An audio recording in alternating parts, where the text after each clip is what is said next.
बिस्मिल्लाहिर्रहमानिर्रहीम। अस्सलाम वालेकुम नाज़रीन, आप यूट्यूब चैनल देख रहे हैं। मैं इमरान खान हूँ। जंग का 8वां दिन है और जंग के 8वें दिन बहुत सारी डेवलपमेंट्स हैं। मैं आपको छोटे छोटे बता देता हूँ, फिर की तफसीलात में हम चले जाएंगे। नंबर 1, S-400 जो इंडिया को दे रहा था रूस, उसके बारे में उन्होंने एक आम स्टेटमेंट दिया है। देखना यह है कि दुनिया कैसे इसके ऊपर रद्द-ए-अमल देती है। भारतीय तालिब इल्मों के इनखला में पाकिस्तान ने क्या किया, ये एक बहुत इंपॉर्टेंट चीज़ है जो यूक्रेन में हुई है। डेली मेल्स ने 2 खबरें दी हैं और उन दोनों खबरों का अगर आप जायज़ा लें तो चाइनीज़ मीडिया ने कैसे उनको उड़ाकर रख दिया है कि पाकिस्तान और मगरिब को अलग अलग तकड़ी के अंदर तोल रहा है वेस्टर्न मीडिया। इसके ऊपर चाइनीज़ मीडिया ने, पाकिस्तानी मीडिया को तो तौफीक नहीं होती, पाकिस्तानी मीडिया तहरीक-ए-अदम-ए-एतमाद के चक्कर में पड़ा हुआ है, वो इस चक्कर में पड़ा हुआ है कि कुछ भी करके इमरान खान को हटाओ। लेकिन चाइनीज़ मीडिया पाकिस्तान के बिहाफ के ऊपर जवाब दे रहा है। हलाकतें कितनी हो गई हैं, रशिया ने पहली मरतबा बताया कि उनके कितने लोग मारे गए हैं, नए नक्शे जो हैं वो कहाँ तक रशिया पहुँच गया है। अब यूक्रेन की ज़मीन पे जगह जगह नज़र आता है कि रशिया कहाँ तक बढ़ चुका है।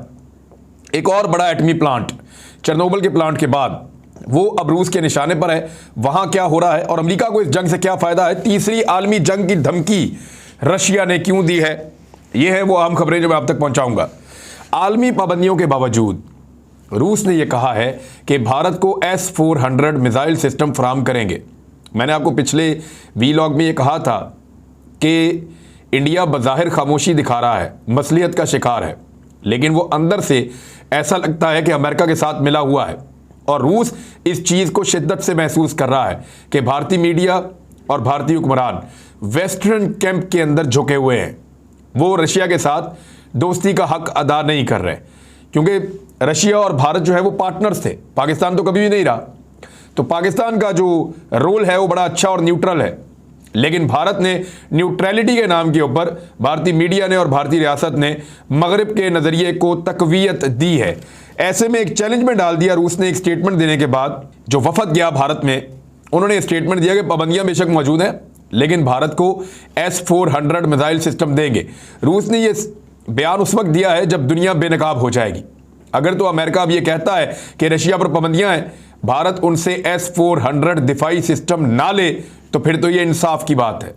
लेकिन अमेरिका अगर भारत को रूस से S-400 सिस्टम लेने देता है और मना नहीं करता, तो इसका मतलब है अमेरिका सिर्फ अपने मफाद की लड़ाई लड़ रहा है और मगरिब की जो 2 नंबरी है या दोगलापन है वो खुलकर सामने आ जाएगा कि उनका मामला लड़ाई का या हथियारों के फैलाव का नहीं है, उनका मामला रशिया के खिलाफ या रशिया को दबाव में लेने का नहीं है, उनका मामला ज़ाती मफादात का है। यूक्रेन में उनके मफादात कुछ और हैं, रशिया के साथ उनके मफादात कुछ और हैं, इंडिया के साथ उनके मफादात कुछ और हैं, और ये अपने अपने मफाद की लड़ाई लड़ रहे हैं और इंसानी हुकूक का या इंसानियत का सिर्फ नाम लेते हैं, उसका इनसे दूर दूर तक कोई ताल्लुक नहीं है। अब जब बात आती है इंसानी हुकूक की, तो यहाँ पर मैं आपको एक खबर देता हूँ, बड़ी इंटरेस्टिंग खबर है। भारतीय जो सफारती अमला वो गायब हो गया यूक्रेन से। वो नॉर्मली ऐसे ही गायब हो जाते हैं, वो अफगानिस्तान में भी अपने लोगों को छोड़कर गायब हो गए थे और हर जगह पे उनका इसी तरह का रद्द-ए-अमल होता है भारतीयों का, और उसकी वजह से भारतीय शहरियों को जो है वो मुश्किलात का सामना करना पड़ता है। तो अब भारतीय जो सफारती अमला है वो गायब हो गया और उसके बाद पाकिस्तानी अमला जो है वो मदद कर रहा है भारतीय तलबा के इनखला में। पाकिस्तान के बहुत सारे तलबा निकल गए हैं और पाकिस्तान ने अब तक कितने लोगों का इनखला मुकम्मल किया है, ये तफसीलात आई हैं कि यूक्रेन से 1250 पाकिस्तानी शहरियों का इनखला मुकम्मल हो गया है। यूक्रेन में पाकिस्तानी सफारतखाने का कहना है कि इस मुल्क में पाकिस्तानी बरादरी की तादाद 4000 थी और 3000 पाकिस्तानी तलबा मुकीम थे, जबकि इनके इनखला के लिए कोशिशें लगातार जारी हैं। सफारतखाने के मुताबिक 1250 पाकिस्तानी शहरियों का यूक्रेन से इनखला मुकम्मल हो गया है, जिनमें तलबा बरादरी और इसके अलावा सफारती अमले के ख़ानदान के लोग, और 6 अफराद इस वक्त यूक्रेन और हंगरी की सरहद की जानिब बढ़ रहे हैं। 19 अफराद यूक्रेन रोमानिया की सरहद पर मौजूद हैं, 4 अफराद पोलैंड की सरहद की तरफ गामजन है। तो पाकिस्तानी सफारतखाना विजिलेंट है बहुत ज़्यादा और एक एक पाकिस्तानी शहरी के ऊपर उन्होंने नज़र रखी हुई है और कोशिश कर रहे हैं कि पाकिस्तानियों का इनखला हो जाए। एक भारतीय जो स्टूडेंट है उसने एक तस्वीर अपलोड की है जिसको भारतीय सहाफ़ियों ने भी उठाया है और इंसानी हकूक़ की तंजीमें भी इस पर बात कर रही हैं। यूक्रेन में जंगी हालात में फंसे पाकिस्तानियों को निकालने के साथ साथ पाकिस्तान भारतीयों की भी मदद कर रहा है, जबकि उनका अपना अमला गायब है, जिसकी तस्दीक भारतीय खुद कर रहे हैं। सोशल मीडिया पर भारतीय तालिब इल्म की जानिब से जारी की गई एक वीडियो में देखा जा सकता है कि भारतीय तालिब इल्मों को पाकिस्तानी सफारत खाने में आराम से बैठे खाना खाते हुए दिखाया गया है। यानी वो वहाँ पे आए हैं, उनको न सिर्फ खाना खिलाया जा रहा है बल्कि उनके इनखला का पाकिस्तान बंदोबस्त कर रहा है। इन भारतीय तलबा को एक ऐसे वक्त में पनाह दी है पाकिस्तान ने जब ये खारकीव से एक और इलाके की जानिब बढ़ रहे हैं और भारतीय सफारती खाने ने मदद करने से इनका इनकार कर दिया है। तो ये पाकिस्तान कर रहा है भारतीय तलबा की मदद। तो भारत के लिए सोचने की बात है कि मुश्किल में पाकिस्तान हमेशा इंसानियत का सबूत देता है और भारत हमेशा गैर जिम्मेदारी का सबूत देता है। अब आलमी सतह के ऊपर, दुनिया के ऊपर एक बहुत बड़ा टेस्ट केस ये है कि भारत S-400 मिसाइल सिस्टम जो रूस से ले रहा था, पाबंदियों के बाद भी क्या दुनिया रूस से भारत को वो सिस्टम लेने देती है या मना करती है। यहीं पे उनके दोगलेपन की कली खुल जाएगी और हर चीज़ पूरी दुनिया के सामने आ जाएगी। अब आ जाएं ज़रा जंग के हालात की तरफ। इस वक्त जो सूरत हाल है, ये नक्शे आप देख लें। जो कीव है दारुल हुकूमत यूक्रेन का, उसकी जानिब फौजें बहुत तेज़ी से बढ़ी। उन्होंने पहले चेरनोबिल के एटमी प्लांट पर कब्जा किया, 2-3 शहरों पर, रास्ते में कस्बों पर कब्जा करते हुए वो कीव में पहुंच गए। वहाँ पे लड़ाई जारी है और उसकी जानिब एक बहुत बड़ा रूसी फौजी काफिला जिसमें बहुत 40 किलोमीटर तक ये फैला हुआ है, 40 मील तक ये बढ़ रहा है। लेकिन इसकी रफ्तार काफ़ी अफसोस है, तेज़ी से नहीं बढ़ रहा क्योंकि हिकमत अमली के तहत इसको स्लो किया गया है क्योंकि जब तक ये काफिला पहुंचेगा दूसरी जानिब से रशिया आगे बढ़ रहा है। अब अगर आप मैप देखें तो क्रीमिया के ऊपर वाले इलाके में रूस ने उतने बड़े इलाके पर कंट्रोल कर लिया है जितना बड़ा क्रीमिया था, यानी उससे ज़्यादा इलाके पर अब कंट्रोल कर लिया है जितना 2014 में किया था। जो दोहानसिक या डोनेस्टिक या लुहानसिक का जो एरिया है जिसको दोम्बास कहते हैं, वहाँ पे भी रूस ने मुकम्मल कंट्रोल कर लिया है। इसके अलावा जो 2 बाकी एरियाज हैं, एक दारुल हुकूमत वाली साइड से और नीचे एक और जानिब से, रूस बहुत तेज़ी से आगे बढ़ रहा है और रशियंस ने बहुत बड़े पैमाने पर जो यूक्रेन के इलाके हैं वहाँ पे कब्जा कर लिया है। जो लेटेस्ट तस्वीरें अगर आप उनको देखें तो ये ब्राउन एरिया बढ़ता चला जा रहा है। ये वो ब्राउन एरिया है जहाँ पे रूसी कब्जा है और ये पहले हिस्से यूक्रेन के पास थे। तो यहाँ से आप अंदाज़ा कर सकते हैं कि यूक्रेन का अगर आप परसेंटेज में भी निकालें तो लगभग 20% एरिया रूस ले गया है। और अगर रूस मजीद इसी रफ्तार से आगे बढ़ता रहा तो यूक्रेन बहुत सारी चीज़ें खो देगा, मुस्तकबिल में उनके पास कोई ऑप्शंस बाकी नहीं बचेंगे। तो रशिया को इस वक्त एंगेज करना बातचीत में ये बहुत ज़रूरी है, जो बात पाकिस्तान ने भी की है। अब मैं आलमी मीडिया की एक 2 नंबरी जिसके ऊपर चाइना ने पाकिस्तान के साथ खड़े होकर बड़ा अच्छा मौक़िफ़ दिया है वो आपके सामने रखता हूँ। ये डेली मेल्स की 2 खबरें हैं, डेली मेल और एक डेली मेल ऑनलाइन, एक डेली मेल US है और ये एक ही नाम का इदारा है और इनकी 2 खबरें मैं आपके सामने रख देता हूं। पहली खबर में इमरान खान साहब के बारे में लिखते हैं कि Imran Khan shamelessly offers to import 2 million tons of wheat and buy gas from Russia. कि इमरान खान बेशर्मी के साथ रूस से 20 लाख टन गंदम और गैस दरामद करने का कह रहे हैं, यानी शेमलेसली ऐलान कर रहे हैं। बेशर्मी के साथ इमरान खान साहब ये ऐलान कर रहे हैं। अब जब बात आती है अमेरिका की तो कैसे लिखते हैं, अमेरिका और यूरोप की।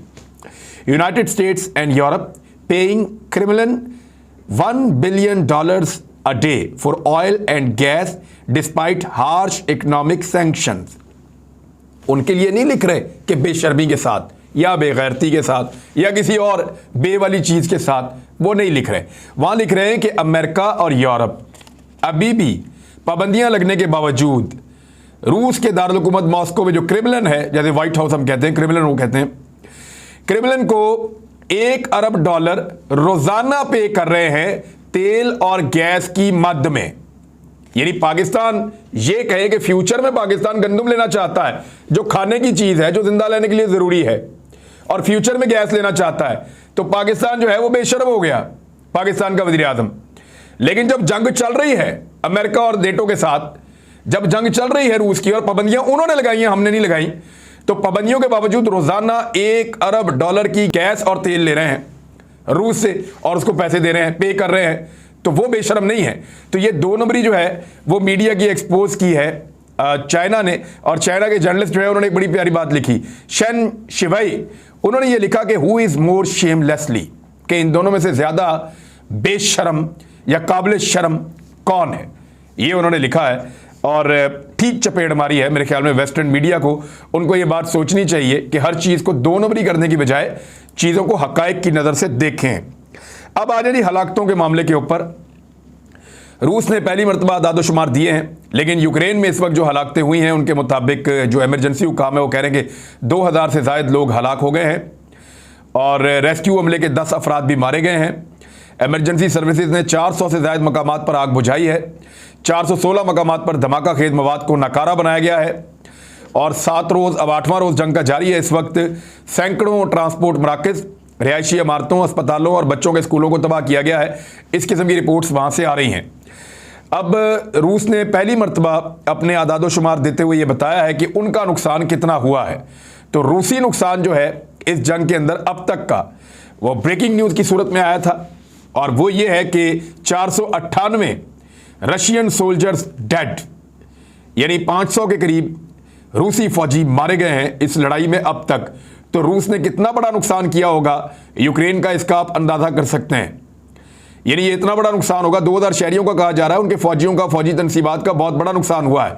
यूक्रेन ने बड़ा डटकर मुकाबला किया है और रूस ने सही आदादोशुमार बता दिए हैं कि 498 फौजी उनके मारे गए हैं और 1500 फौजी यूक्रेन के साथ लड़ाई में रूस के जख्मी भी हो गए हैं। लेकिन रूस रुकेगा नहीं। रूस ने एटमी जंग की धमकी दी है। क्यों दी है, कैसे दी है, उसके बारे में मैं आपको बताता हूं। लेकिन एक और बहुत बड़ा एटमी प्लांट, उसके ऊपर इस वक्त घेरा तंग कर लिया है रशिया ने। चेर्नोबिल के प्लांट के ऊपर कब्जा कर लिया था और ज़पोरिज़िया एक शहर है, उसके करीब सबसे बड़ा यूक्रेनी जोहरी प्लांट है, पावर प्लांट है, उसको अपने कब्जे में अब वो ले रहे हैं और उसके गिर्द उन्होंने घेरा तंग कर लिया है। लेकिन प्लांट इस वक्त मामूल के मुताबिक काम कर रहा है। इस प्लांट में मुल्क के कुल 15 में से 6 न्यूक्लियर रिएक्टर मौजूद हैं। ये यूक्रेन का सबसे बड़ा न्यूक्लियर पावर प्लांट है और इससे पहले रूस ने, आपको मैंने बताया था कि चेर्नोबिल जो है न्यूक्लियर पावर प्लांट, उस पर कब्जा कर लिया था। ये दूसरा है। इनके बाद टोटल गालिबन 4 या 5 न्यूक्लियर पावर प्लांट है, लेकिन ये 2 जो हैं ये अब रूस के कब्जे में चले गए हैं। अमेरिका इस लड़ाई के अंदर क्या गेन कर रहा है, ये एक बड़ी खबर है जो मैं आपको देने वाला हूं। ये जो जंग है इससे अमेरिका को क्या फायदा होगा, जरा इस पे गौर कीजिए। इस जंग में अमेरिका को 4 तरह का फायदा हो सकता है। ये एक रिपोर्ट आई है और ये एक आलमी रिपोर्ट है, इंटरनेशनली इसको छापा गया है। रूस ने 2021 में यूरोप को 199.6 बिलियन क्यूबिक मीटर गैस बरामद की थी। 199.6 बिलियन क्यूबिक मीटर गैस, जो इसकी कुल दरामद का 81% बनता है। यानी इतने बड़े पैमाने पर गैस यूरोप को रशिया ने दी थी। यूक्रेन जंग के बाद यह सप्लाई कम होकर 72.6 बिलियन क्यूबिक मीटर रह गई है, यानी आधी से भी कम रह गई है। आप कह सकते हैं कि तीसरा हिस्सा, क्योंकि अभी थोड़े दिनों में और कम हो जाएगी। तो अगर 3 हिस्से करें रूस की जो सप्लाई है गैस की यूरोप को, तो वो 3 में से 1 हिस्सा रह गई है। 2 हिस्से गैस की सप्लाई कम हो गई है।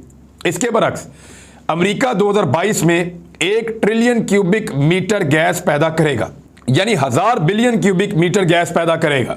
और इस गैस के लिए उसे नए खरीदार ममालिक भी चाहिए जो इस जंग के सिलसिले में उसे मिल सकते हैं। यानी रशिया की गैस अगर यूरोप को मिलना बंद हो जाए तो अमेरिका ने जो बहुत बड़े पैमाने पर गैस प्रोड्यूस की है, उस गैस के नए खरीदार अमेरिका को यूरोप की सूरत में मिल सकते हैं। और इन्हीं खरीदारों के लिए अमेरिका इस जंग के शोलों को मजीद भड़काते हुए यूरोप और रशिया के दरमियान तिजारत को बिल्कुल जीरो करना चाहता है, हर हाल में मुनक़ता करना चाहता है।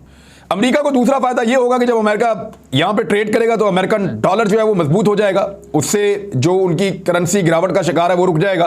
रूस और यूरोपीय ममालिक में 282 बिलियन डॉलर की तिजारत होती है और रूस की तिजारत का ये कुछ 36% बनता है। और अमेरिका के साथ जो रूस की तिजारत है वो 34.4 बिलियन डॉलर की है, जो बहुत कम है। तो अमेरिका को इससे बहुत फायदा होगा। जंग की सूरत में यूरोपीय और दूसरे ममालिक अमेरिका से असलहा भी खरीदेंगे और यह भी अमेरिका का एक बहुत बड़ा फायदा है।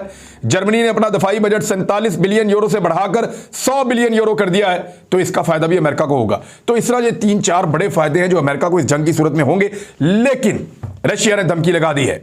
रशिया का यह कहना है कि अगर अब आलमी जंग की तरफ गई ये दुनिया तो यह जंग कैसी होगी, ये आप उनका स्टेटमेंट सुनिए रूसी वजीर खारजा का।